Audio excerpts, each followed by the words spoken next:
Of course, the ones responsible for changing Olam Hazeh from a state of Hester to a state of Giloi, in other words, from a state of Hesti Yechudoi to a state of Gili Yechudoi, or from a situation of Chesan, deficiency, to a situation of Tikkun, rectification or restoration, are the ones ontologically connected to all creation.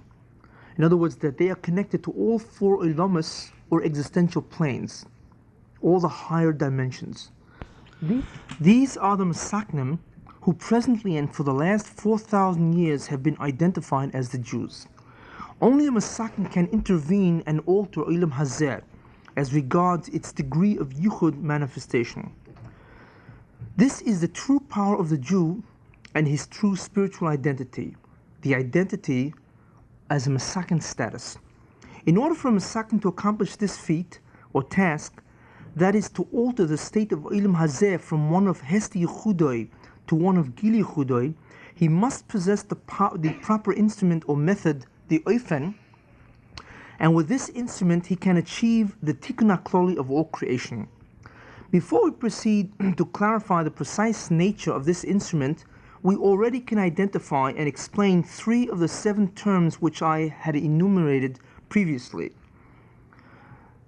Instrumental subjects, what is that? Instrumental subjects are the individuals or subjects that can utilize the instrument to bring about the tikkun of creation or the tikkun of Olam Hazeh. In other words, that Olam Hazeh should be in a state of Gili Yechudoi, thereby providing for themselves an everlasting Dveikus state with the Ribono Shel Olam. And the reason why they can do that of course, is because they are ontologically connected to all creation. The instrumental subjects, in other words, are identical to the Masaknim, who are of course the Jews. They are the subjects of the instrument. In other words, they are the ones that can employ the instrument to actually bring a tikkun to the Bria. Nobody else can do this. No non-Jew can actually employ the instrument to bring a tikkun to the Bria. In other words, no matter how much he is engaged in the Avodah, the consequences of his acts in the Avodah have nothing to do with tikkun in the Bria. Only the Jews can, because they are the only ones that have the Masakin status. The second term which I had mentioned is that of instrumental outcome. And what instrumental outcome is that it is the effect or the outcome of the instrument being employed by the Masaknim. This is of course Olam Hazeh in a state of Gili Yechudo or creation, or rather creation in a situation of Tikkun HaKloli. That is what the instrumental outcome is. In other words, it is the outcome of the use of the instrument, which is of course Olam Hazeh in a state of Tikkun HaKloli or in a state of Gili Yechudoi. The third term I had mentioned is instrumental objective. And what the instrumental objective is that it is the primary, ultimate, fundamental rationale for the entire utilization of the instrument by the Masaknim in the first place. That is, to enable the Masaknim to achieve the experience of Asogas Yechudoi, thereby creating for themselves an everlasting state of Dveikus between themselves and the Ribono Shel Olam. Thus, the instrumental objective is the payoff of the entire Olam Hazeh. It is that which gives the Jews their state of Dveikus. The objective of the entire creation is that Jews should be in a state of Dveikus with the Ribono Shel Olam, and this will take place, of course, in Olam Hazeh, rather Olam Haba. Actually, somewhat takes place in Olam Hazeh, because in Yemei HaMashiach, Jews will have a state of Dveikus with the Ribono Shel Olam. In fact, it says that Nevuah, prophecy, will be tremendously proliferated throughout the entire world. It will be very easy for a Jew to have prophecy. And we know that the essence of prophecy, of course, is a state of Dveikus that exists between the Jew and the Ribono Shel Olam. This state will, of course, be tremendously prevalent at that time in Yemei HaMashiach. So the truth is that at that time Jews will be in a tremendous state of Dveikus with the Ribono Shel Olam. However, the real state of Dveikus with the Ribono Shel Olam takes place, of course, in Olam Haba. And that state is incomprehensible for anybody to imagine. No one has ever conceived of that state. And that state, of course, that kind of exhilarating bliss that a Jew has in Olam Haba during the Dveika state. We now are in a position, after this brief introduction of related concepts, to pursue an understanding of the precise nature of the instrument itself. That is the instrument that can achieve Tikkun HaKloli or Gilui Chudoi, because that is really the purpose of the instrument. We may ask, what is the essence of the Avodah which a Jew is obligated to execute? What is the key idea, the essential idea, or the key element in the Avodah with which a Jew can actually perform this incredible feat of Tikkun? Now, as relates the clarification of the instrument of Tikkun or the Avodah, we are required to elucidate three primary areas in the instrument. The first is the essential idea or key element that actually causes Tikkun or Gilui to occur. This is called the instrumental essence. That is the first idea or term that we have to clarify. What exactly is the key element that actually causes Tikkun to occur or Gilui Chudoi to be manifest? The second term, the second primary area, is what is the underlying principle or concept of this key element that allows or enables this element to cause Tikkun or Gilui. In other words, what in the essential element, the instrumental essence, what in it, what point or key idea, underlying principle of that instrumental essence, what is it? And thereby the instrumental essence can cause Tikkun or Gilui Chudoi. What is the principle of the instrumental essence itself? Now, this is called the instrumental principle. So that is the second primary area we have to clarify. The third primary area we have to clarify is the variant forms that this key element is manifest or expressed in, thereby enabling several different types of actions to qualify for instrumentation capabilities. In other words, we see that there can be all different types of actions that express this key element, that they can cause Tikkun or Gilui to transpire. And the reason why there are different types of actions that can perform Tikkun is because they all express this key element. So therefore, what are the variant forms that this key element is expressed in? And therefore, we can have different types of actions actually qualifying to be an instrument for Tikkun. Now this area or primary area is called the instrumental form. And that is the third area that we really have to clarify.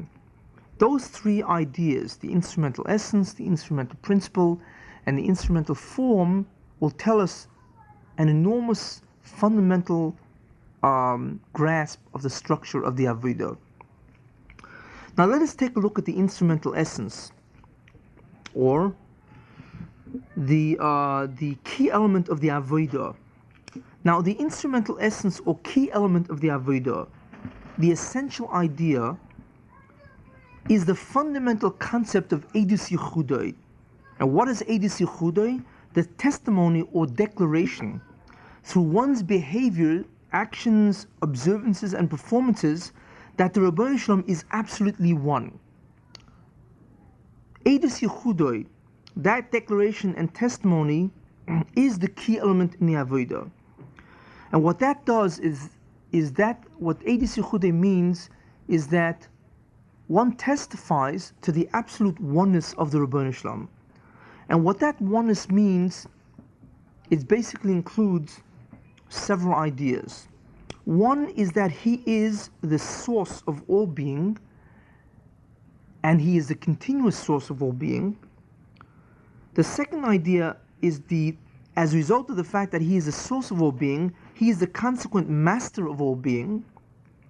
Now both these ideas relate to us in other words, it is the understanding of the Ribono Shel Olam as it relates to us, because He is the source of our being and He is the master of all being. That is an understanding that we want to achieve in terms of understanding that He is absolutely one, in terms of how God relates to us.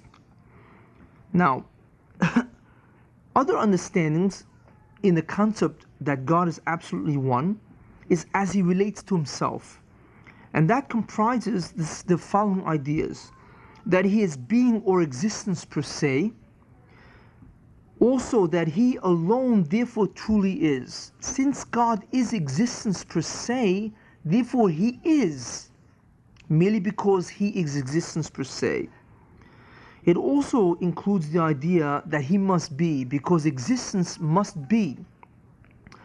And also the last idea, which is encompassed in the concept of absolute oneness, is the fact that the Ribono Shel Olam is the only being that exists even after creation. And that, of course, is the concept of Einay Milvadoi. Thus, these several ideas, actually 6, are included in the idea of the concept that the Ribono Shel Olam is absolutely one. They are all included in the idea of Yichud of the Ribono Shel Olam.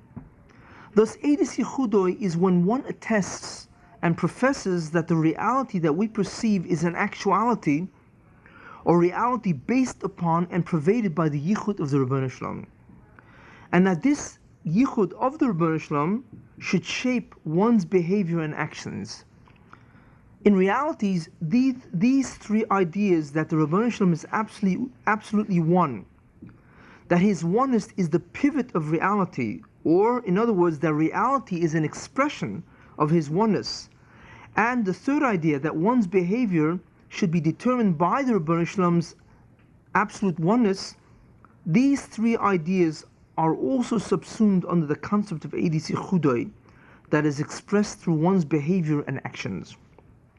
Thus, when one, through his actions, proclaims and declares the Yichud of the Ribono Shel Olam, he is in essence declares these 3 ideas: that God is one, that reality is based on the oneness, and not that the Ribono Shel Olam has nothing to do with the reality, but that the harmony of the Bria is really a reflection of the oneness of the Ribono Shel Olam.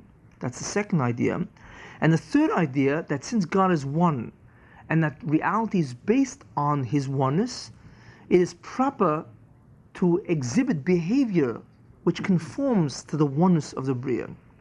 In other words, to act, or that the actions of a person itself should proclaim and declare the Ribono Shel Olam's Yichud. So therefore, Eidus Yichudoi comprises really a testimony or declaration of these 3 ideas. Now, it is interesting to mention, and I had mentioned this quite a while ago, that the pasuk Shema Yisrael Hashem Elokeinu Hashem Echad, hear Israel, the Lord our God, the Lord is one, really, in essence, is a declaration. It's really an affirmation or attestation vocally of the instrumental essence or key element of the Avodah. That's what Shema really is. It is actually a vocal statement, a declaration of the instrumental essence. What we attempt to perform all our lives, what we endeavor to execute with all our behaviors and actions, namely Eidus Yichudoi, that the Ribono Shel Olam is absolutely one, we now voice and testify with our mouths. Shema Yisrael Hashem Elokeinu Hashem Echad, that the Ribono Shel Olam, who is our God, is one.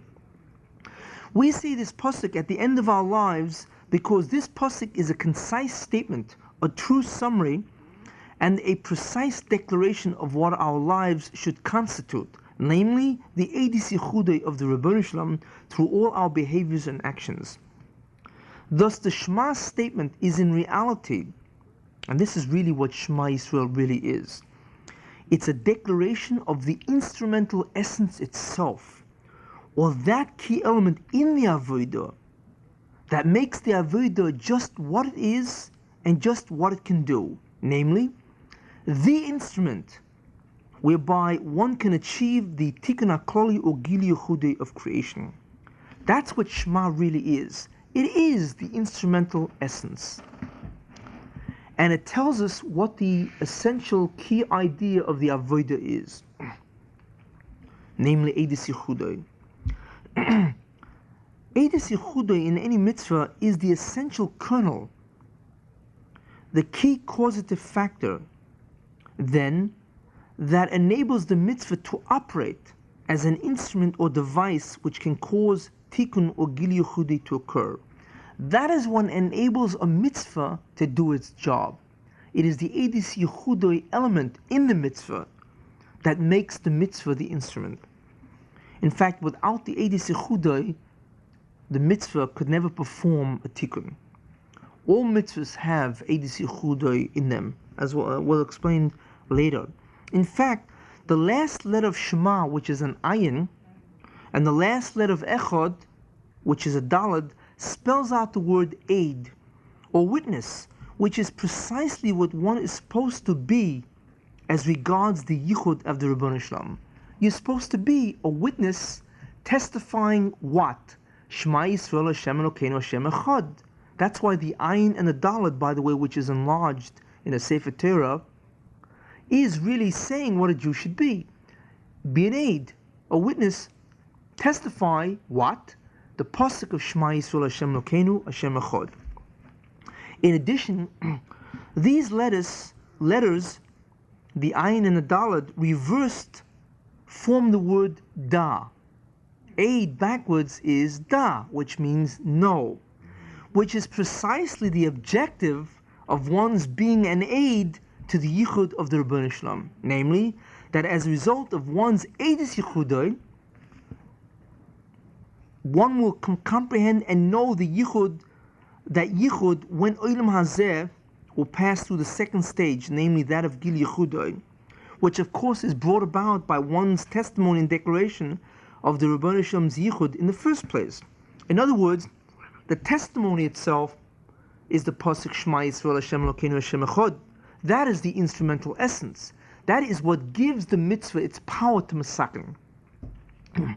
The first letter, or rather the last letter of the first word and the last letter of the last word, is aid, because that is the activity that a Jew has to be doing, namely testifying, a witness. What will result if the Jew testifies? What will be the result if the Jew serves as a witness and testifies that God is one? Is the reverse, da.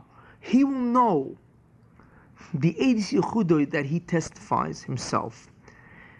He will be privy to Hasagas Yichudai, which we know is the Dveikus state in Olam Haba.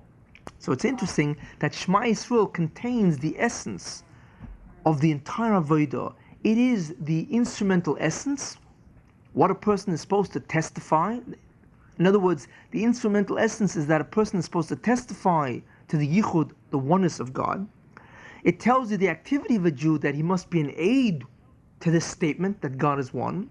And it tells you the reward of da, that if you do this, you will know the very testimony that you declare in Olam Haba. So we see that Shema Yisrael is an incredibly fundamental statement. We see so far that Eidus Yichudai, which is a testimony or the declaration that God is absolutely and completely one, we see so far that this Eidus Yichudai is the instrumental essence or the key element in the Avodah. This is what powers the Avodah. One expresses or declares the oneness of the Ribono Shel Olam through one's behavior or through one's actions, observances, or performances. You can declare this Eidus Yichudai through any one of these. Now this is true whether that behavior be overt, such as deeds, acts, or spoken words, those are overt acts, or covert, such as thoughts, images, or feelings. A person can testify or declare the absolute oneness of God through any covert or overt behavior.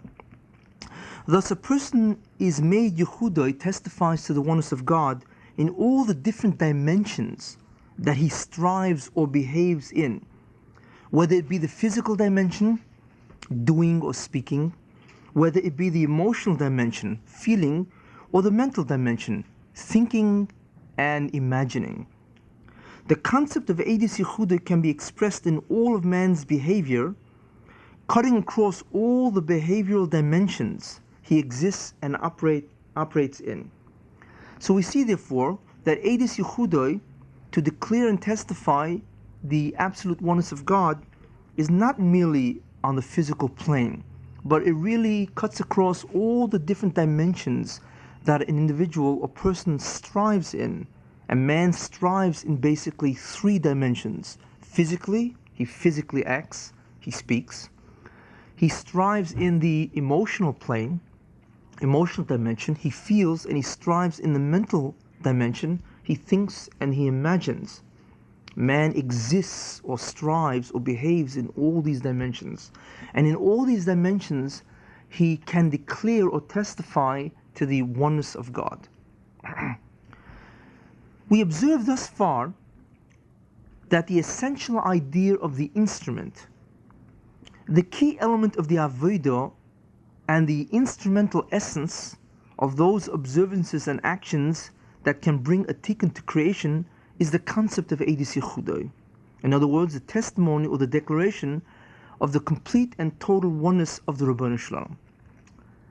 Now, every observance or behavior or action or performance which is executed by a Jew for the purpose of establishing Gil Yichudoi, the revelation of this oneness of God in Olam Hazeh, must contain this idea intrinsically. This idea is inherently connected to every observance that can serve as an instrument for tikkun. But we may ask, how is this concept of Eidus Yichudoi expressed in behavior? How do we see it in behavior? In what manner does a behavior demonstrate or manifest this key concept of Eidus Yichudoi? In other words, how do we relate this idea of testimony of the absolute oneness of God and the fact that it is somehow inherently expressed or manifested in behavior? Because I am saying that this idea of Eidus Yichudoi is that which generates or powers the observance to be an instrument of tikkun. So therefore the question is, how does the behavior reflect or manifest this Eidus Yichudoi? To clarify how behavior exhibits the concept of Eidus Yichudoi, let us take the observances of mitzvahs as a primary example. Now, mitzvahs we know are of biblical origin, which means that we know of mitzvahs because they originate in the Torah. They are derived, in other words, from the Bible, from the Word of God. In other words, the Torah is the source of the mitzvahs. Therefore, mitzvahs contain what's called biblical authority, since they are derived from the Torah. What is biblical authority? That the command to do mitzvahs is by the Ribbono Shel Olam and not by anybody else. In other words, the Ribbono Shel Olam commands them to be performed by Jews. If that's the case, if they are biblically derived and if they have authority from the Ribbono Shel Olam, we can assume that they are instruments for tikkun. In other words, that mitzvahs are instruments for tikkun. And that is why the Ribbono Shel Olam wants Jews to perform them. He wants the universe to go from a state of Hesed to a state of Gilui, from a state of Chisaron to a state of Tikkun. Also, we can surmise that they can establish the degree of Yichud manifestation to be one of Gil Yichudoi. And that is really what we mean by the essence of the instrument. That the instrument is able to alter the Yichud manifestation, the degree of the revelation of God in Olam Hazeh. It can alter it. That's how powerful this instrument is. Because Olam Hazeh initially has a certain amount or degree of Yichud manifestation, a certain amount of presence of God which is revealed in creation. The instrument of Tikkun, the mitzvahs, can alter that. It can actually interfere with this state and alter it to a state, from a state of Hesed to a state of Gilui. Now, if so, they must contain the key element or essential idea of Eidus Yichudoi. It is only this idea expressed in them that powers them, that enables them to display and possess instrumental capabilities of changing in a positive direction the degree of Yichud manifestation present in Olam Hazeh. So the question is, how is it present in them? We know that there are 613 commandments, or tzivuyim, Taryag mitzvahs. And if we want, we can divide them into two basic categories. Now, mitzvahs can be divided in many ways. We can categorize or classify mitzvahs in many ways.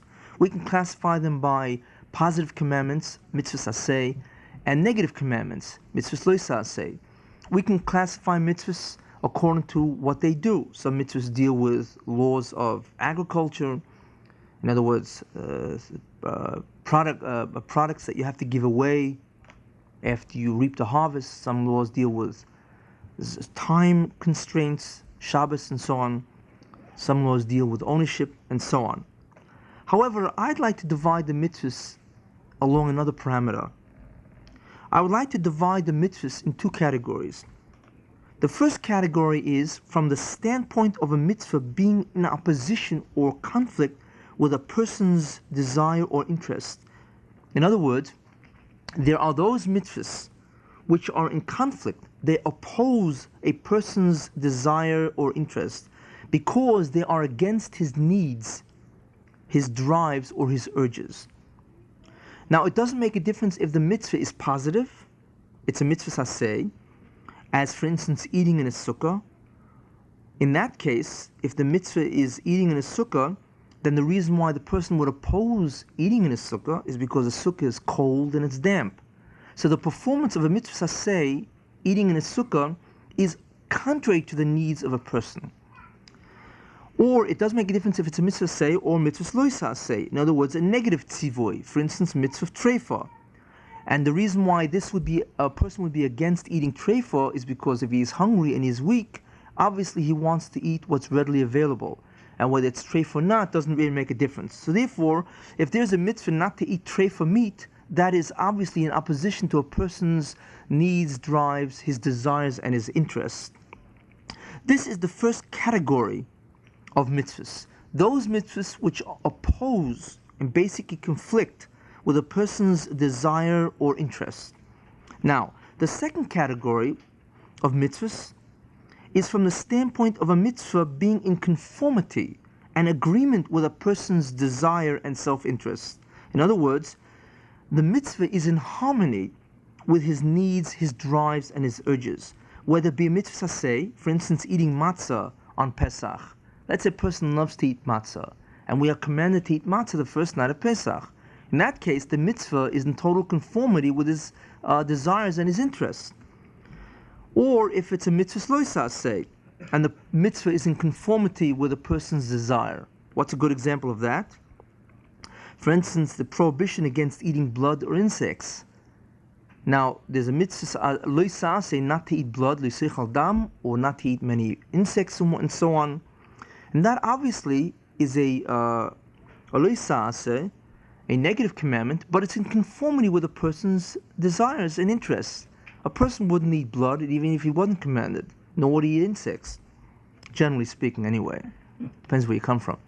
But most people would not eat insects. Most people that I know don't eat insects. And they certainly wouldn't eat blood.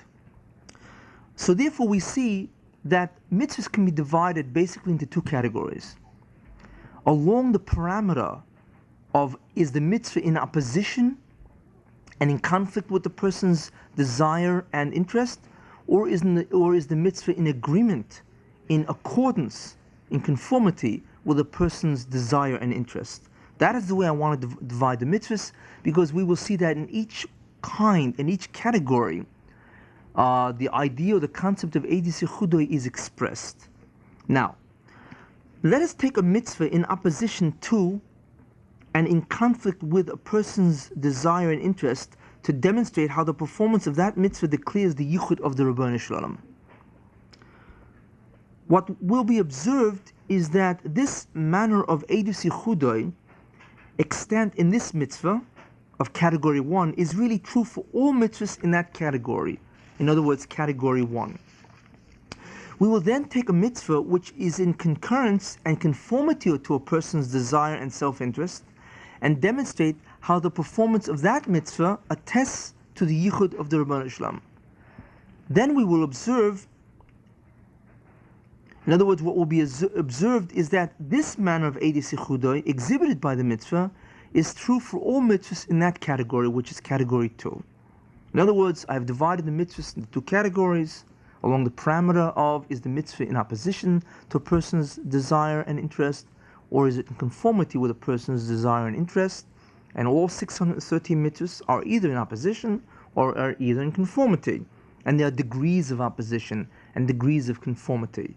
But I'm going to be discreet and assume that it falls in one or the other category. And we are going to see how Eidus Yechuda is expressed in either one of these categories. Now, let's take a mitzvah in the area or the category of opposition to an individual's interest or desire. And the mitzvah that I want to take is the mitzvah of not to eat treifa.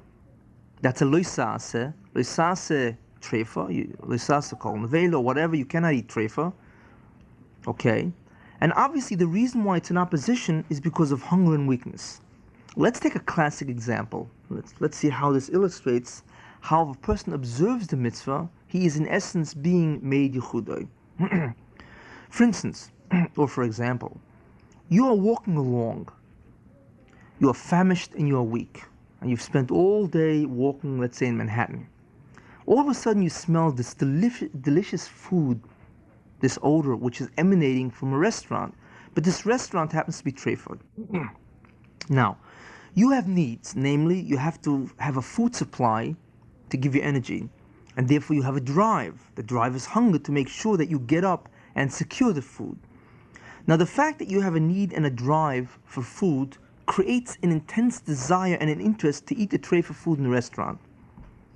That is a scenario that you are tired, you are weak, you are hungry, and you have this tremendous desire to eat food or treifa food in a restaurant. Now, the Ribbono Shel Olam, however, says that this food is also for you to eat. There is a mitzvah lo yisaseh that you cannot eat this treifa food. This is what God says. Now, in other words, you are commanded to refrain from eating this food. Now, there's one of 2 possibilities. Either you will eat this food or you will refrain from eating this food. Let's take a look at either way. If you eat this food, you essentially and most subtly declare and testify to the following 3 ideas. This is what happens when you eat the food. This is really your subtle declaration and testimony. Even if you don't realize it, this is in essence what you're really saying or declaring, even if you don't vocalize or voice it. The first idea is that you are testifying to the primacy of your desires as opposed to the Ribbono Shel Olam's desires.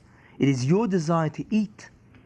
Therefore, you are testifying that your desires have supremacy over the Ribbono Shel Olam's desires. His desire is that you should not eat.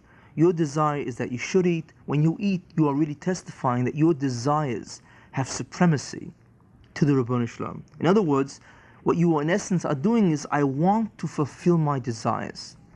That's the first thing you are saying, is that my desires come before God's desires. The second statement that you are testifying to is the permissibility and legitimacy of asserting your will as opposed to God's will. In other words, I want to do what I will to do. In other words, people want to do what they want to do. It doesn't make a difference what it is they want to do. They want to assert their will. Therefore, when you, in actuality, eat from this treifa meat, not only are you declaring the primacy of your desires, but you are also legitimatizing and you are making permissible the concept that you may assert your will. I will do what I want to do, and nobody's going to tell me anything different. That's the second thing you are testifying to. The third thing you are testifying to is the assertion and confirmation of yourself as an independent being from the Ribbono Shel Olam. In other words, what you're really saying is, I can fulfill my desires and I can assert my will because I also exist just like God. In other words, because I have an independent existence from the Ribbono Shel Olam, I can therefore do what I want, I can testify to, I can fulfill my desires, and I can also assert my will. In other words, essentially you are testifying to the idea of yesh oid milvadoi, that besides God there is somebody else, namely myself. I exist independently from the Rebbeinu Shalom, therefore I can assert my will and I can also fulfill my desires. Now, if you do not eat this food, in other words, you go in accordance with the Rebbeinu Shalom's mitzvah, then in that circumstance, you essentially and most subtly testify and declare these three ideas. In other words, there's a statement or an implied declaration if you observe the commandment of God. What are these three ideas that you subtly declare, that you subtly imply to yourself? One, the primacy of the Rebbeinu Shalom's desires in opposition to your desires. In other words, I want to fulfill his desires. When you do the mitzvah and you don't eat the tray for food, what you are really saying on one level is that his desires have supremacy, have primacy over mine. The second thing that you are saying is you are testifying to the preeminence of fulfilling the Rebbeinu Shalom's will as opposed to fulfilling your own will. In other words, I will do what he wants me to do, not at all what I want me to do. It's a question here of will. And the third idea that you're really declaring to yourself is the assertion and confirmation that the Rebbeinu Shalom is the only being that truly is, and therefore it is his desires and his will which only exists and therefore must be satisfied. And you merely emanate from him and you are completely dependent upon him. In other words, you essentially testify and declare to the idea of ein oid milvadoi. So therefore, when you observe a commandment that is in opposition to your interest and your desire, when you observe the commandment, you're really testifying to these three ideas. That his desires have supremacy, have primacy, his will must be satisfied as opposed to mine, and the reason why his desires have supremacy, the reason why his will is absolute and the only thing to consider, is because he is the only thing that really exists. I am dependent on him, he is the source of my being, and in truth, his will and desires are the only thing that really exists. Nothing else exists. And if it looks like I also have a will, I also have a desire, that itself was created by God to give me an illusion that it exists independently from him. Therefore, when a person observes the commandment of God, which would be in opposition to his interest, in opposition to his desire, he is in essence testifying to ein oid milvadoi, that besides God, there is nothing else. And what is important to remember is not that a person realizes this, but the implied statement, the implied declaration of this behavior of doing the mitzvahs of God, where in reality you are in opposition to that mitzvah because it conflicts with your desire and interest, the implied statement to you unconsciously is that ein oid milvadoi, only God exists. Therefore his desires have supremacy, his will is the only thing that must be fulfilled, and his because of ein oid milvadoi. Now we see therefore that in any mitzvah which is in opposition to your desires and interests, not only by the mitzvah of Isa Trefa, but in any mitzvah which is in category 1, in other words, the mitzvah is in opposition or in conflict with your desire and interests. We see therefore that if you transgress the mitzvah, you are testifying and declaring the primacy of your desires, your will, in other words, in essence, your independent existence from the Rebbeinu Shalom. That is a statement of yesh oid milvadoi, that besides God, you also exist. If you observe the mitzvah, then you testify and profess the preeminence of the Rebbeinu Shalom's desires, his will, and his sole existence. In other words, ein oid milvadoi. Thus, the key element of Eidus Yichudai, the testimony and declaration of the oneness of God, or Einei Milvadoi, that's really what that statement means, is present in potential form in every mitzvah of category 1 and is declared when you perform those mitzvahs. That's what we see.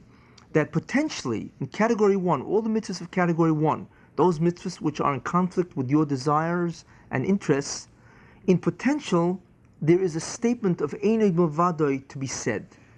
And if you perform the mitzvah of category 1, in essence you are declaring Einei Milvadoi, which of course is really a declaration of Edus Yechudoi, the idea that God is the sole being that really exists.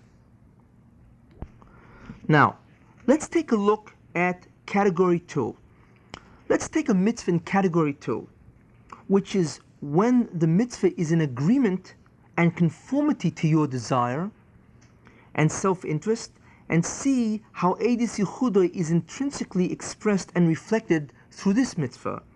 Now, as an example, I want to pick a mitzvah of, let's say, eating matzah the first night of Pesach, which is a mitzvah say, a positive commandment. Let's assume that you love to eat matzahs. Now, the Rebbeinu Shalom commands you to eat matzahs the first night of Pesach, and you, of course, are looking forward to it. Your interest and desire is in total agreement and harmony to this mitzvah. It is important to note that in this kind of mitzvah, there is no conflict of act at all. Both the Rebbeinu Shalom and you want this act performed. So obviously it is different than the mitzvahs in category 1, where there's a conflict of the act itself. In category 2, there is no conflict of the act. You want to do the act, the Rebbeinu Shalom commands you to do the act, therefore you are in harmony with God's command. Now, as far as this category is concerned, you can do one of two things. If you eat the matzah on the first night of Pesach, and if you eat this matzah completely in response to your desire and self-interest, in other words, if you go completely according to your motives, and you disregard the fact that the Rebbeinu Shalom commanded it, in other words, you're doing this act only because you like to eat matzah, and you desire to eat matzah, you enjoy to eat matzah, and you're not doing this at all because the Rebbeinu Shalom commanded you. Then in fact, you testify and you declare in a very subtle fashion the following 3 ideas. One is the primacy of your desires as opposed to the Rebbeinu Shalom's desires. In other words, what you're really saying in essence is, I want to fulfill my desires to eat what I enjoy. And that is the real reason why you are doing it. In other words, you are really attesting the primacy, the supremacy of your desires as opposed to the desires of the Rebbeinu Shalom. That's the first thing that you very subtly declare and testify. The second thing that you testify to, in a very subtle fashion, by this act of doing this mitzvah, purely because you want to do the mitzvah, because you enjoy eating matzah, is the concept of the permissibility and legitimacy of asserting your will as opposed to fulfilling the Rebbeinu Shalom's will. In other words, what you are saying in effect is, I want to do what I will to do, and since I enjoy eating matzah, that is what I want to do, and I want to do that. But it's not so much a statement of what you want to do, eating matzah. It's I want to do what I will to do, whether it be eating matzah or anything else. I want to assert to fulfill my will, and by eating matzah, purely in conformity with your motive, then what you're really doing is asserting that will, and you are saying that you have legitimacy in asserting your will. And the third testimony is the assertion and the confirmation of yourself as an independent being from the Rebbeinu Shalom. In other words, I can fulfill my desires, I can assert my will. Why? What's the underlying rationale? Because I also exist just like the Rebbeinu Shalom. In other words, you essentially testify to the idea of Yesh Oid Milvadoi. Those are the 3 ideas that are inherent in your act when you do a mitzvah, and if you do it solely because of your motive. However, if you eat the matzah on the first night of Erev Pesach, which the Ribbono Shel Olam wants also. Remember, there is no conflict of act, because both you and God want to do this, want to do this act. In other words, you are in conformity with the Ratzon HaBorei, the will of God. But if you eat this matzah, but instead of rejecting God's motive, you reject, however, your motive as the sole reason for this act. In other words, you negate your desire and interest because you enjoy its taste so much as the only rationale for this behavior, then you essentially testify to these three ideas. In other words, if you incorporate the motive or the will of God in the doing of the mitzvah, then what you are basically attesting to is these three ideas. One is the primacy of the Ribbono Shel Olam's desires in opposition to your desires and motives. In other words, I want to fulfill his desires and not mine. Two, the preeminence of fulfilling the Ribbono Shel Olam's will as opposed to fulfilling your own. And the third idea is the assertion and confirmation that the Ribbono Shel Olam is the only being that truly exists, and therefore it is his desires and his will which only exists and must therefore be satisfied. And you merely emanate from him and are completely dependent upon him. Thus, by doing this, in other words, eating matzah the first night of Pesach, because he commanded you to do this, you essentially testify and profess the idea of Ein Od Milvadoi. In other words, we see therefore that in category 2, those mitzvahs which are in conformity and agreement with your desires and your interest, if you observe the mitzvah, then basically you are subscribing to these three ideas: the primacy of the Ribbono Shel Olam's will, or rather primacy of his desires, the primacy of his will, and the concept of Ein Od Milvadoi. Now, when I say that, I mean, of course, that when you do the mitzvah and you incorporate the Ratzon of the Ribbono Shel Olam, the will of God, as your motive for doing this mitzvah. However, if you do the mitzvah and you do not incorporate his motive, in other words, you do it primarily, basically, because you want to do the mitzvah, you enjoy eating matzah the first night of Pesach, then basically you are stating, even though you are doing the mitzvah, but since you are doing the mitzvah because you want to do the mitzvah, you are basically stating, of course, the primacy of your desires, the fact that you have the legitimate right to assert your will, and the concept of Yesh Od Milvadoi, that you too are an independent being from God, therefore you have the right to assert your will and also, of course, to fulfill your desires.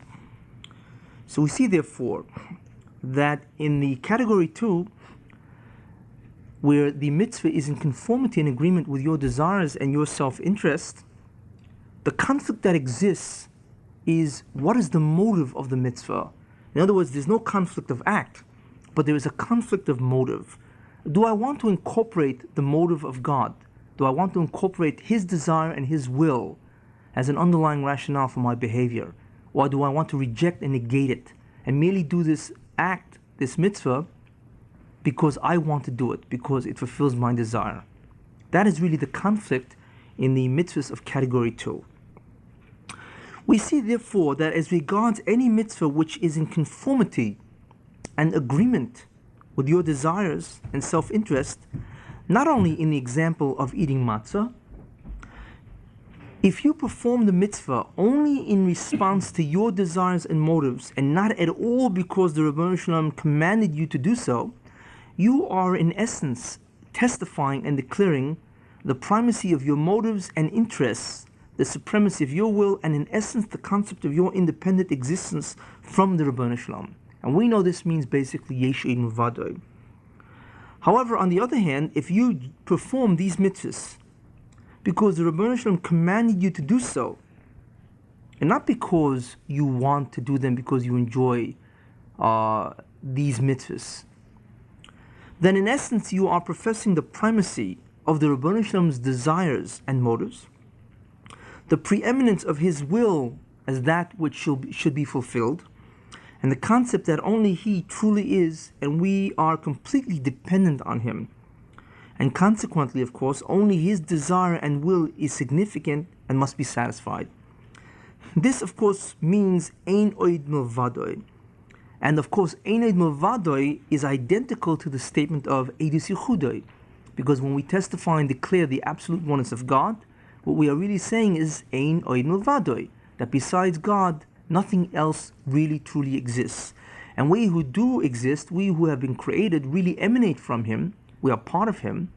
And in essence, we are completely and totally dependent on Him, not only for our sustenance, but even for our very being per se.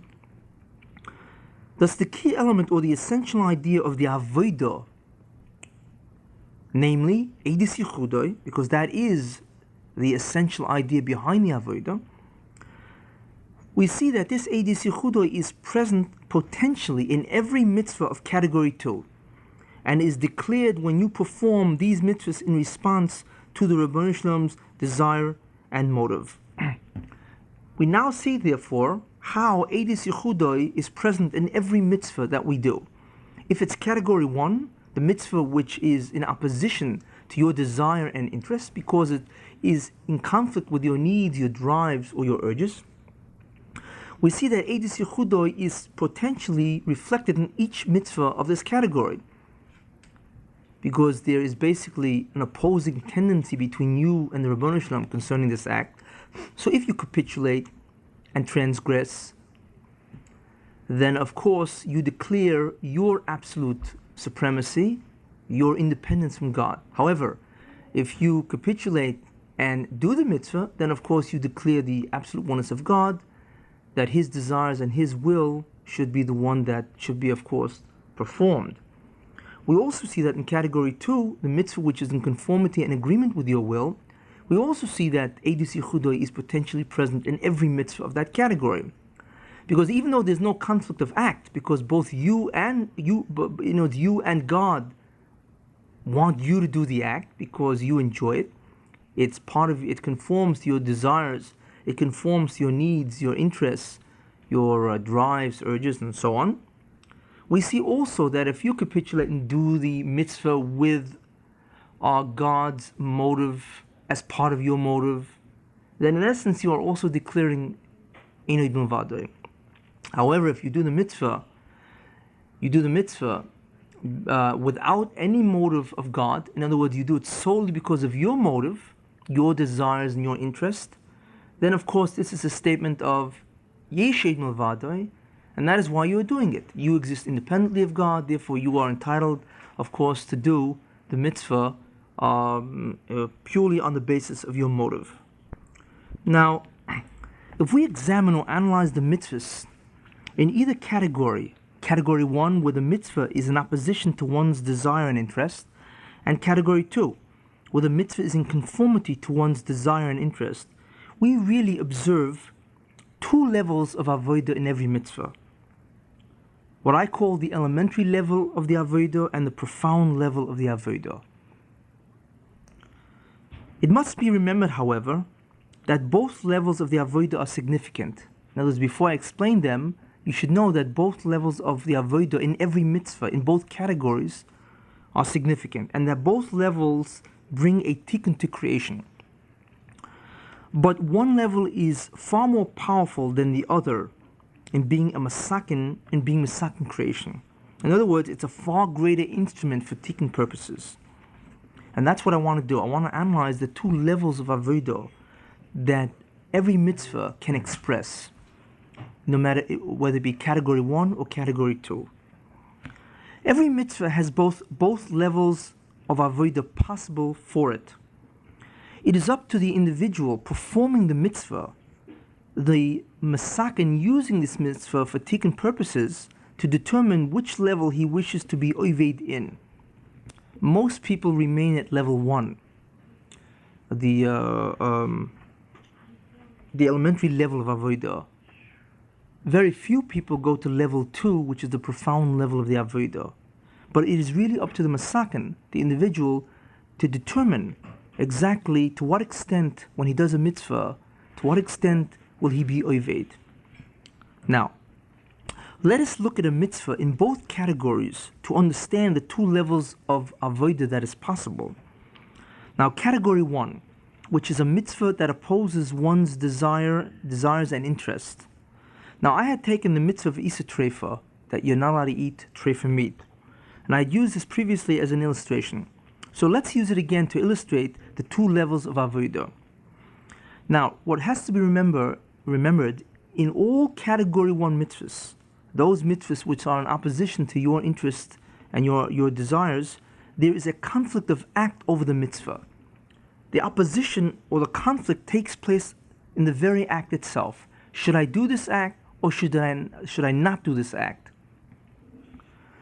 If you transgress in the mitzvah of treifa, in other words, if you eat treifa, you perform the act, the actual avera, then you declare, and this I had said previously, 1, the primacy of your desire, 2, the permissibility to assert your will, and 3, that you are an independent being from the Ribbono Shel Olam. In other words, in essence, you declare Yeshid Mavadoi. Besides him, you also exist independently.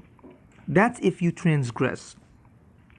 If you refrain, however, from eating treifa, meat, then you declare and testify the reverse, the primacy of God's desires, the preeminence of his will, and the fact that God is the sole being that exists. In other words, in essence, Einod Mavadoi, that besides God, nothing else really exists.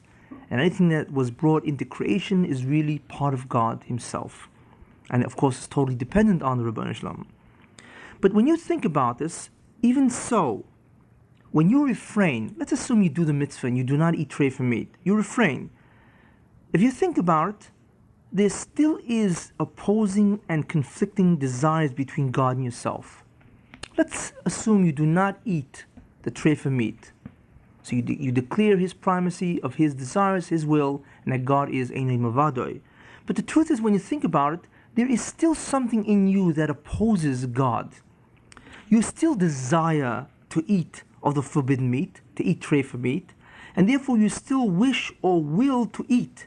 In other words, there is still an opposing desire and an opposing will, even though you have observed the mitzvah and have not eaten the treifa meat, but there is still the occurrence or presence of an opposing desire and an opposing will.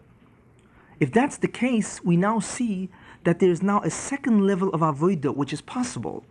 And this is a level of avodah in which you actually remove your desire for treifa meat and your will to eat it. You actually work on it to remove that desire and that will.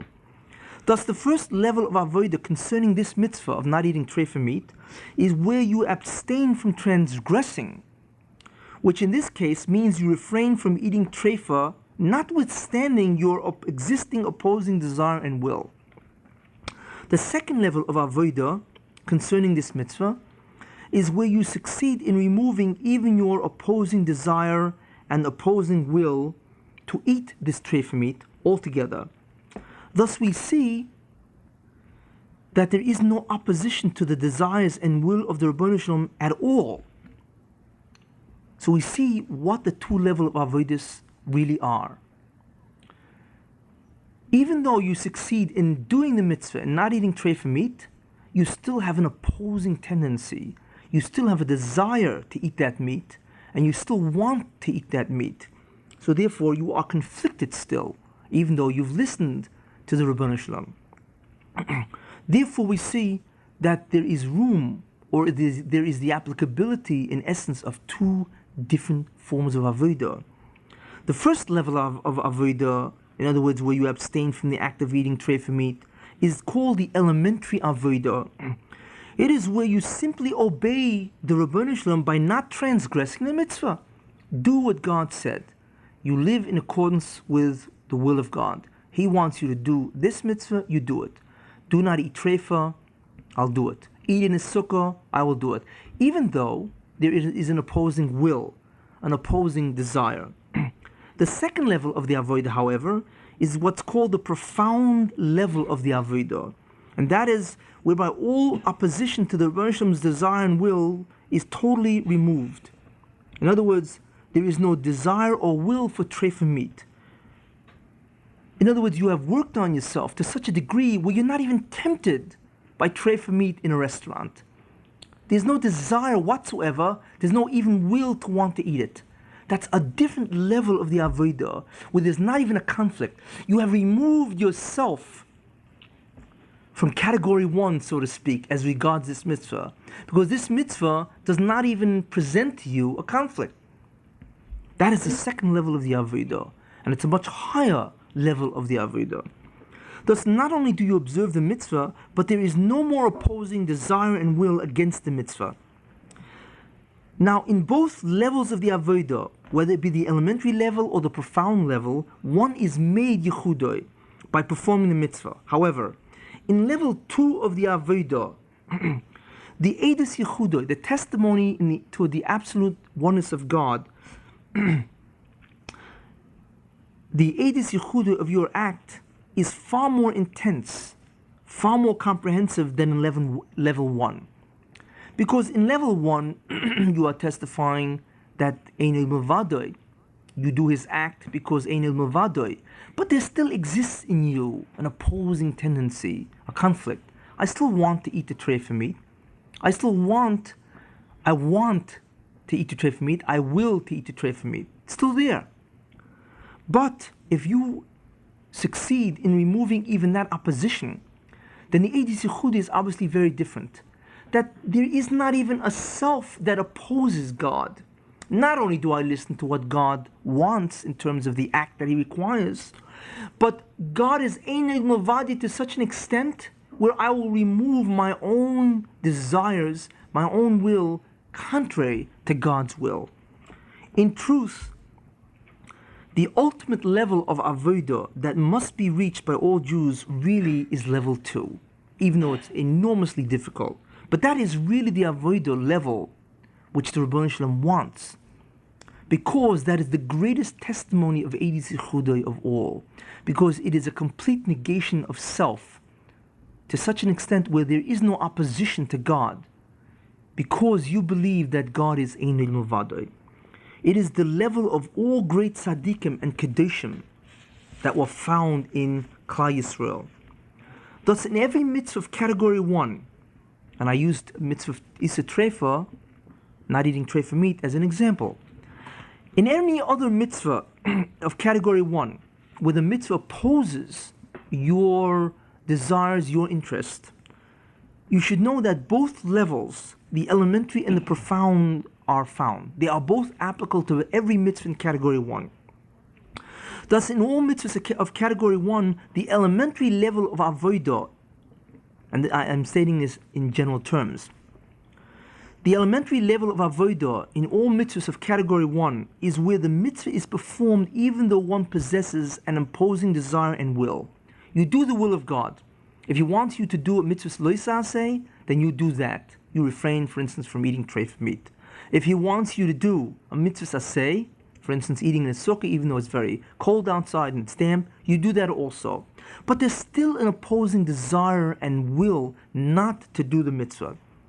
So you testify that God is absolutely one, therefore you will accede to His desires, His will. Good. But you still retain the sense of self that I oppose fundamentally what God really wants. The profound avodah level, however, is performed and executed when any opposing desire and will toward the mitzvah is removed also. In other words, I will follow the desires of God, I will follow the will of God, because Einel Mavadoi, He is the sole being that is. But not only will I follow what He wants me to do, I will not even oppose Him, even covertly. I will not even oppose His desire. I will have no conflicting desires, opposing will at all. And that is the profound level of the avodah. And the truth is that that level of avodah is found in kedoshim and tzaddikim. It is a level of avodah which is not easy to achieve. You cannot get to this level of avodah, in fact, unless you are committed to be an oved. In other words, you can achieve the first level of avodah, even though you're not totally immersed in the avodah. But in order to accomplish level 2, you must be committed to the whole concept of avodah, because it takes enormous work. Not to do an act is one thing, but to remove an opposing tendency, an opposing desire, and consequently consequential will is exceedingly difficult, obviously much harder. And you really must be committed to the avodah to do that. But then again, if you're committed to the avodah, that's already you're talking about on the level of a tzaddik. Because those people are ivdim. Those people are committed to the avodah. But it is important for us to know that there are two levels of the avodah in the mitzvahs of category 1. Because a person cannot achieve a goal unless he knows of the existence of that goal. Let us look now at a mitzvah in category 2. And we know category 2 is a mitzvah which is in agreement with one's desire and one's interest. In other words, your desires and interests, your needs, urges, and drives are in harmony with the mitzvah. That's category 2. Let's take a look at a mitzvah in this category and see how both levels of avodah are applicable to it. We saw how both levels of avodah are applicable to category 1, the elementary level of avodah and the profound level of avodah. Let us take a look and see how the elementary level of avodah and the profound level of avodah is applicable to category 2. Now let's take the mitzvah of eating matzah, the first night of Pesach, which I used as an example for the Eidis Yichudei manifestation. In other words, to show how Eidis Yichudei is manifested in mitzvahs in category 2. Let's take that mitzvah again. Now we will utilize it again to illustrate the presence of both avodah levels in that category. Now what's important to remember here is that in all category 2 mitzvahs, there is no conflict over the act of the mitzvah. That is only true in category 1. Rather, the conflict is whether one will incorporate the Rebbeinu Shalom's desire and motive into one's act, thereby performing the mitzvah because he commanded you to do it. In other words, are you going to incorporate the will of God as part of the motive for what you are doing? Or are you going to reject his desire, his will, as the motive of doing this particular mitzvah? If you perform the mitzvah, namely eating matzah on the first night of Pesach, and remember, you enjoy matzah tremendously, and you look forward to it, and in fact you eat matzahs, let's say, frequently. If you perform this mitzvah of eating matzah solely for your motive and interest, then, as I had mentioned, you testify and profess these 3 ideas: the primacy of your desires and interests, the permissibility of asserting your will in the first place, and of course, these 2 things are based on the fact of the concept that you are an independent being from the Rebbeinu Shalom. In other words, yesh od milvadoi, therefore you are entitled to, of course, express your own interest, your own will.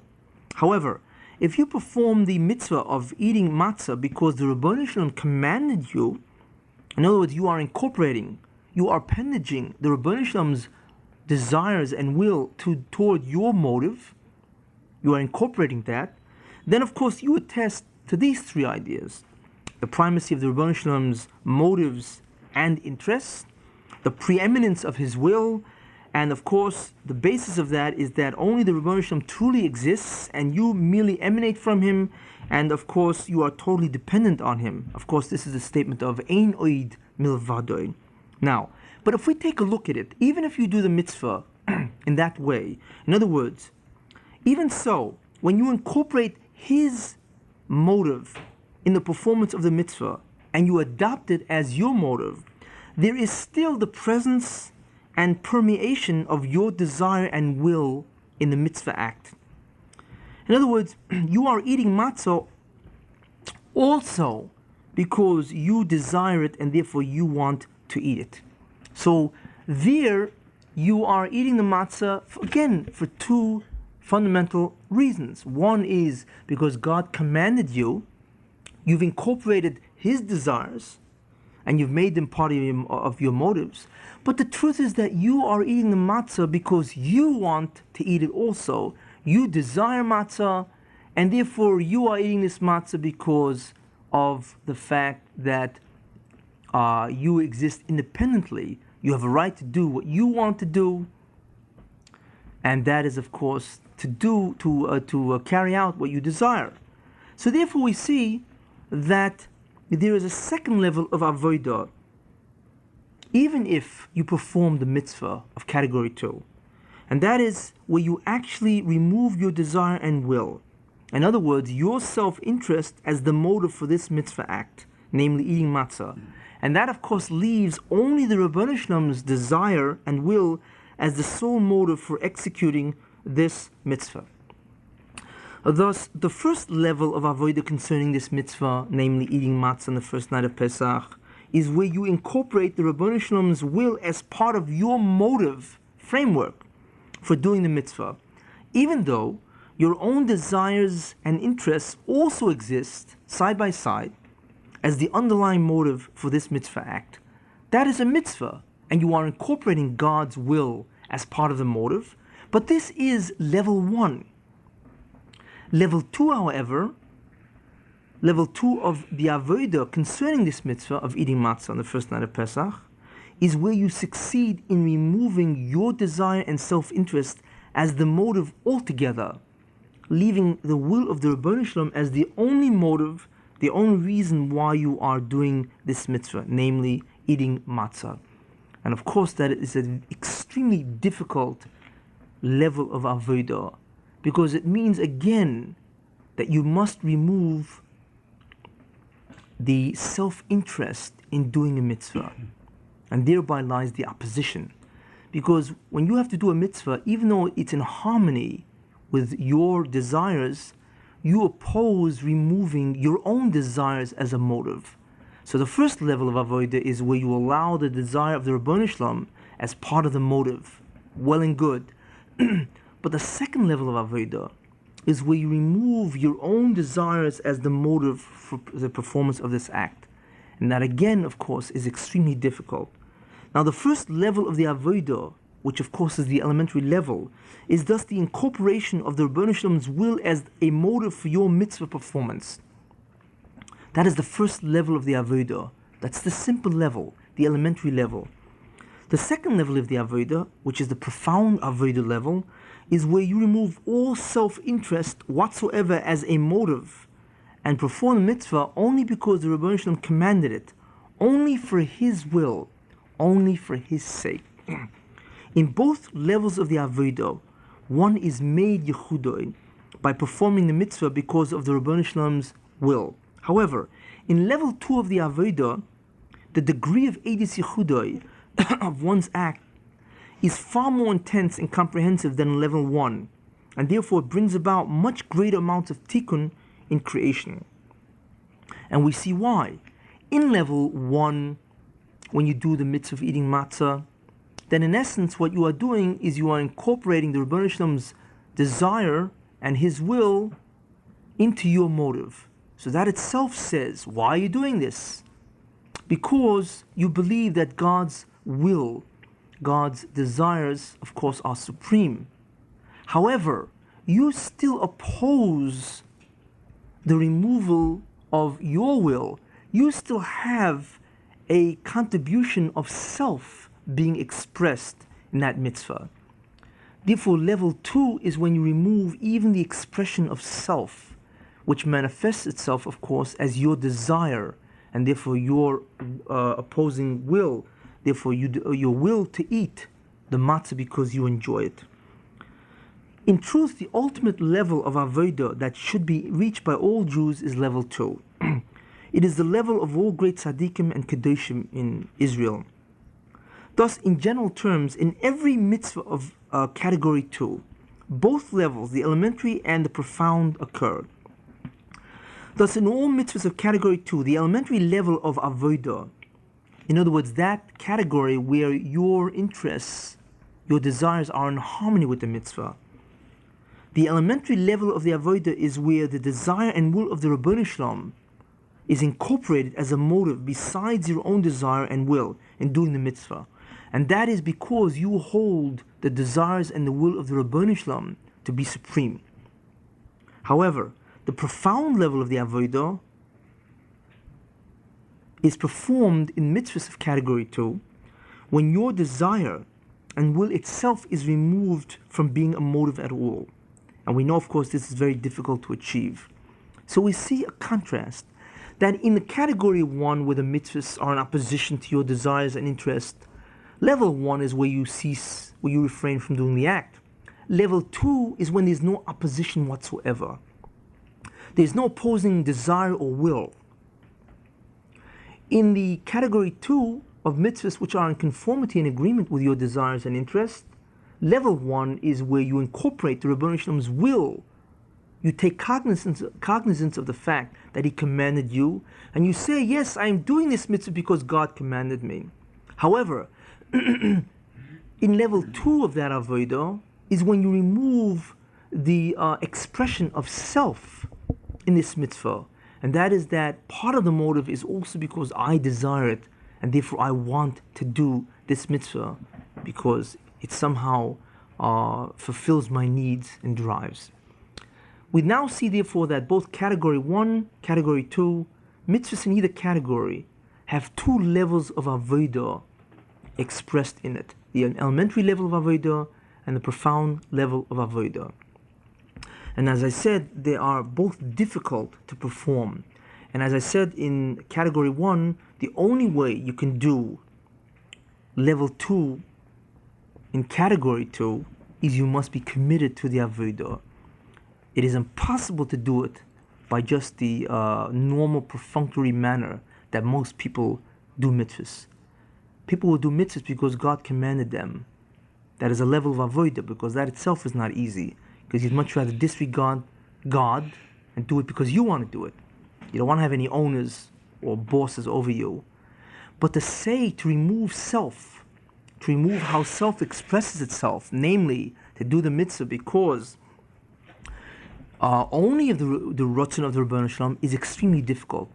It can only be achieved if you really are committed to the avodah.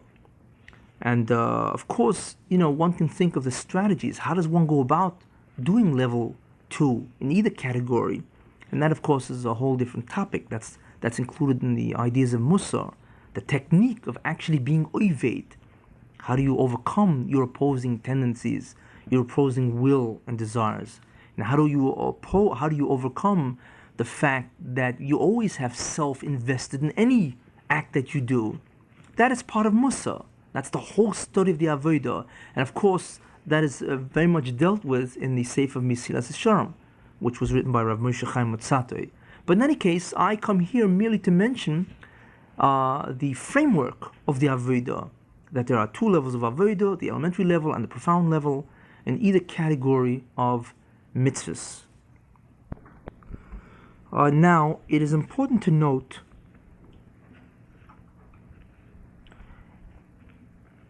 concerning the profound level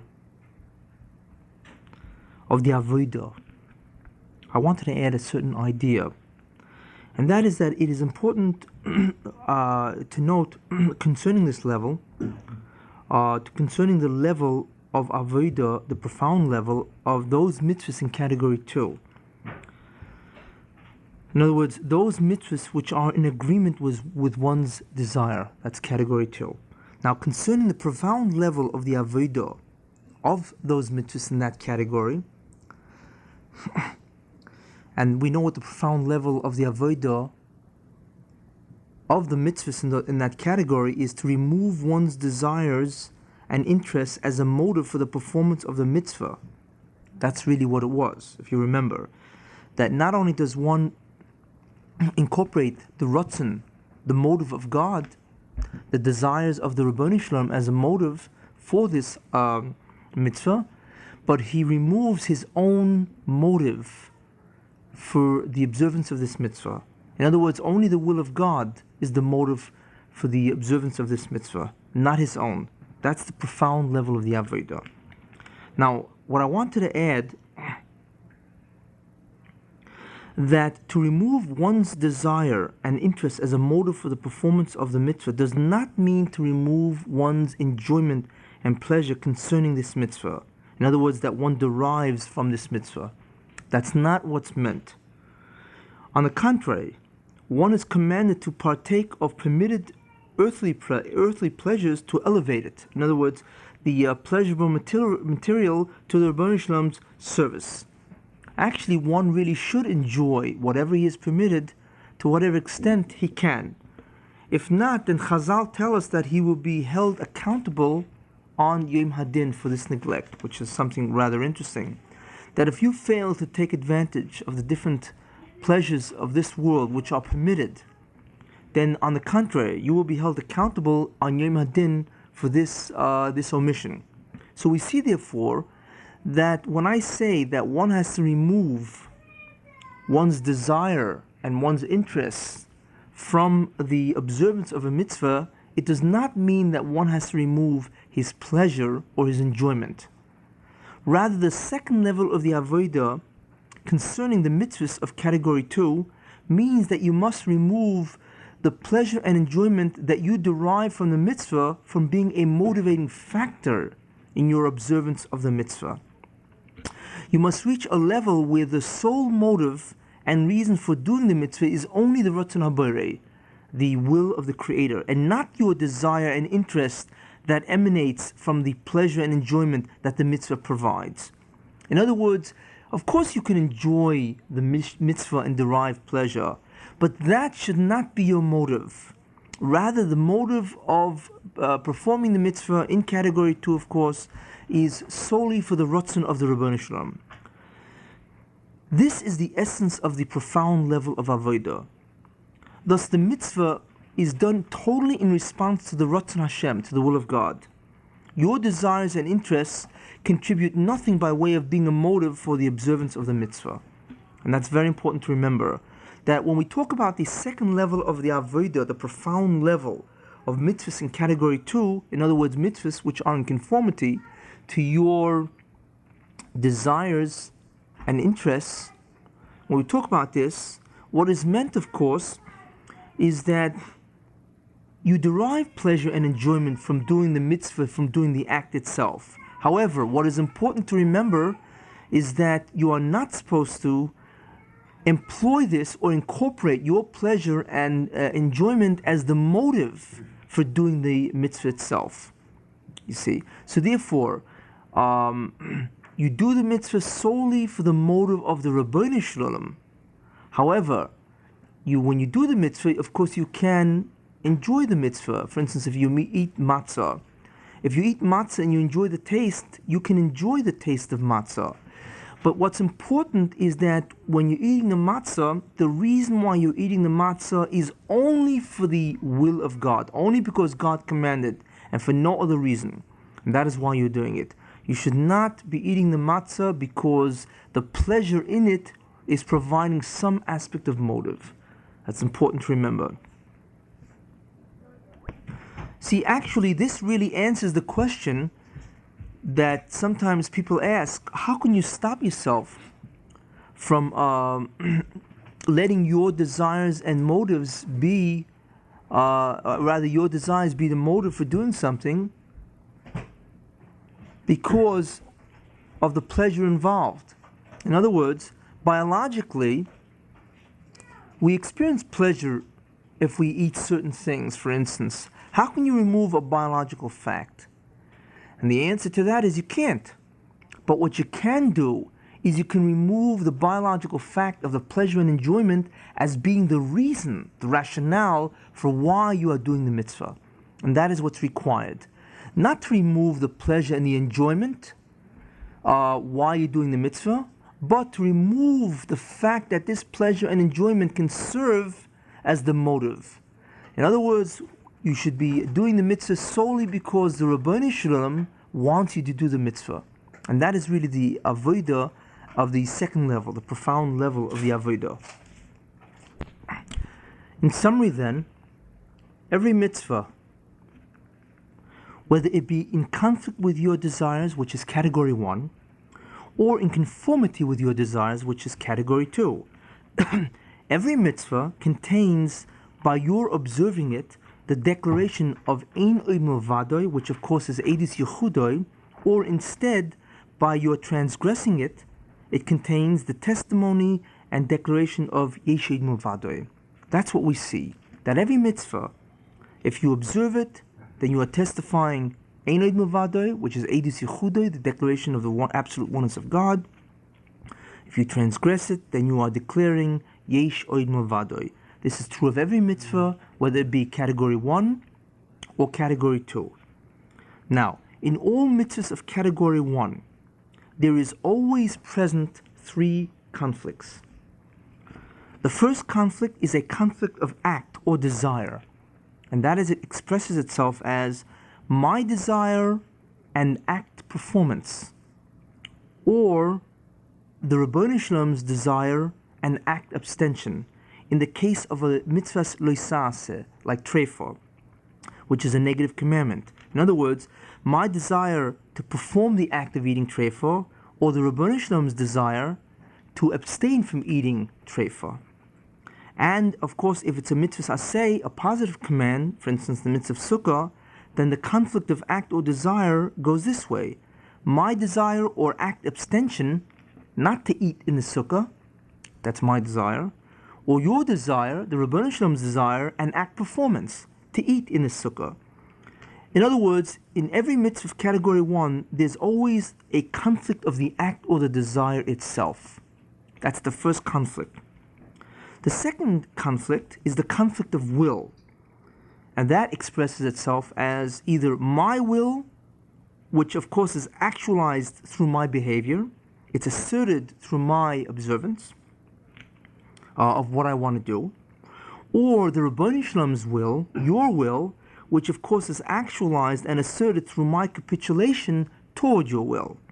That is the second conflict which occurs in all mitzvahs of category 1. Now, the third conflict is the conflict of being, and that is that, and in other words, it expresses itself as I exist independently from the Ribono Shel Olam and am therefore entitled to my will and my desire. That's one side of the conflict. Or I emanate from God, being totally dependent upon Him for my existence and continued survival, and therefore my separate will and desire from God is both inappropriate and in fact an illusion of reality. That is the third conflict that one realizes, or one gets involved in when he performs the mitzvahs of category 1. Now, of course, ultimately, this leads to either a declaration of Ein Od Milvado, which is Eidus Yichudoi, or a declaration of Yesh Od Milvado. This is a summary which I'm trying to present. Now, the first level of the avodah in this category is the elementary level where you observe the mitzvah, even though this observance is in conflict with your desire and interests. This is the first level of the avodah. Now, the second level of avodah is the profound level where you are successful in removing even all opposing desires and interests toward this mitzvah. That's the second level of the avodah, or the profound level. Thus, at the level your desires and will is in total conformity to the Ribono Shel Olam as regards this mitzvah, besides the actual physical observance of the mitzvah itself. So we see that there are two levels of avodah concerning the mitzvahs of category 1. Level 1, profound level, or I should say level 1, the elementary level, where you observe the mitzvah even though it's in conflict with your desires and interests. The conflict remains, and even though you observe the act, the mitzvah. And level 2, the profound level, is where you remove even your opposing desires and interests toward this mitzvah. So therefore, your will is in accordance, it's in conformity and agreement with the will of God. Those are the two levels of avodas concerning the mitzvahs of category 1. Now, in all mitzvahs of category 2, there is always present 3 conflicts, the same as in the mitzvahs of category 1. In category 2, there is also present 3 conflicts. The first conflict is the conflict of motive, and that expresses itself as my desires and self-interest is the motive for the mitzvah, or the Ribono Shel Olam desires and interests are the motives for the mitzvah. That is the first conflict, the conflict of motive, which is present when you perform a mitzvah of category 2. The second conflict is the conflict of will, and that expresses itself as my will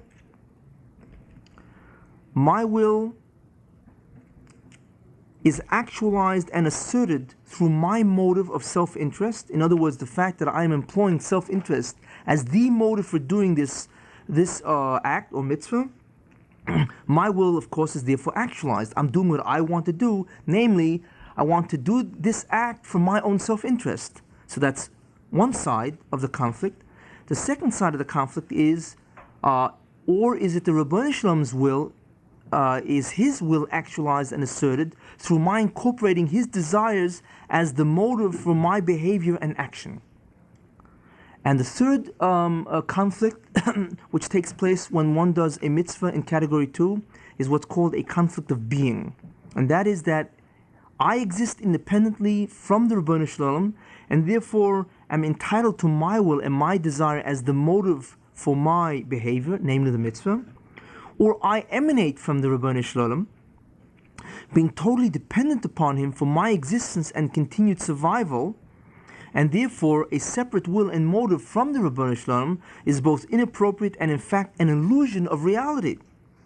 So we see therefore that there are three conflicts. Now, the resolution of the three conflicts in a mitzvah ultimately leads to either a declaration of Ein Od Milvado, which is Eidis Yichudoi, or a declaration of Yesh Od Milvado. Now, the first level of avodah in this category is the elementary level, where you incorporate the Ribbono Shel Olam's desire and interest as your motive for the performance of the mitzvah. The second level of avodah, however, or the profound level, is where you adopt the Ribbono Shel Olam's desire as the only motive for your observance, and totally remove your own desires and interests as the motive. Thus, at that level, the profound level, your motive and will is in total conformity to the Ribbono Shel Olam as regards the mitzvah, besides the actual physical observance of the mitzvah itself. This basically is a succinct summary of the avodah that we had covered previously. The concepts of mitzvahs in two kinds of categories, the concepts of the fact that there are three conflicts in either a category of mitzvahs, and the idea that there are two levels of avodah in either category of mitzvahs. The first level, the elementary level, or the second level, which is the profound level. And of course, the profound level, of course, in either category is really the object of the avodah. That is what all Jews really should be doing.